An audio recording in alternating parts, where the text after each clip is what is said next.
নমস্কার। আজকে আমাদের সাথে প্রেজেন্ট আছেন ওয়েস্ট বেঙ্গলের স্বনামধন্য পুরুষ অধিকার কর্মী শ্রী বিবেকানন্দ সেনগুপ্ত। দাদা নমস্কার। তুমি নমস্কার। তো বিগত 10 বছর ধরে তো মেন্স রাইটস অ্যাক্টিভিজমের সাথে যুক্ত আছো, হুম। পুরুষ অধিকার আন্দোলনের সাথে যুক্ত আছো, গ্রাউন্ড ওয়ার্কের রিয়ালিটি অনেকটাই তুমি জানো। সো আমি সবার আগে এই হুম। জিনিসটা তোমার কাছ থেকে জানতে চাই, এই যে মার্কেটে তো প্রচুর ঘুরে বেড়াচ্ছে এমআরএ, অনেকে বলছে hmm. We want men's commission, we want gender neutral law.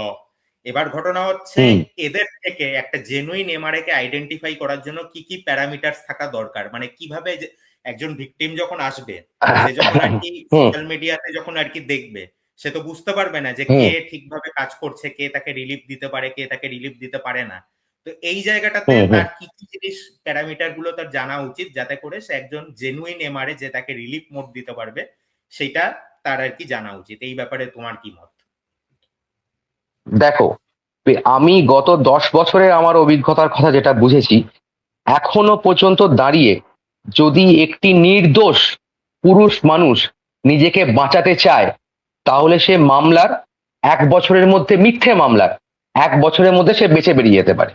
এবার কথায় আসছে যে how the people will identify who are the fake Mrs or who are the real Mrs, who are really working out, who are not really working out. সবসময় যখন social medial প্ল্যাটফর্মে লোকে আসছে একটা বৈবাহিক জটিলতার সমস্যার সমাধান করতে, সেখানে প্রচুর গ্রুপস, প্রচুর অনেক কিছু প্রোফাইলস অনেক কিছু জায়গায় আছে।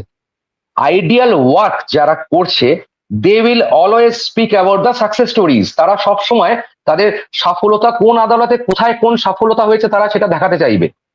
আর যারা ফেক এমআরএস বলো বা মুখ লুকিয়ে যারা প্রচার চালাচ্ছে বা যারা ফেক চালাচ্ছে, কারণ আমিও তো গত 10 বছরে I have shifted my career, আন্দোলন থেকে শুরু করে রাস্তায় নামা থেকে শুরু করে ধর্ণা থেকে শুরু করে, নাও হ্যাভ সেগ্রিগেটেড দ্যাট এইভাবে করলে এভাবে বেরোতে হবে।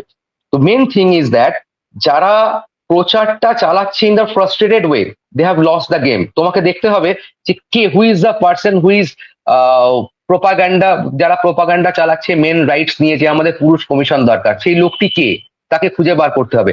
তখন তুমি দেখতে পাবে the reason behind that, either he or she is a criminal, যে তার দোষ ঢাকার জন্য পুরুষ কমিশনকে চাইছে, ইদার সে তার আইনের ব্যবহারটা সঠিক সময় করতে পারেনি। Take it an example. আমি তোমাকে একটা এক্সাম্পল দিচ্ছি। যদি কোনো পুরুষ অধিকার আন্দোলন কর্মী বলে বা তাদের সংস্পর্শে যারা আছে তারা বলে যে খোরপোশ মামলায় কোনো নিষ্কৃতি নেই, সেটা পুরো ভুল। রাইট? দেয়ার আর সো মেনি স্টেপস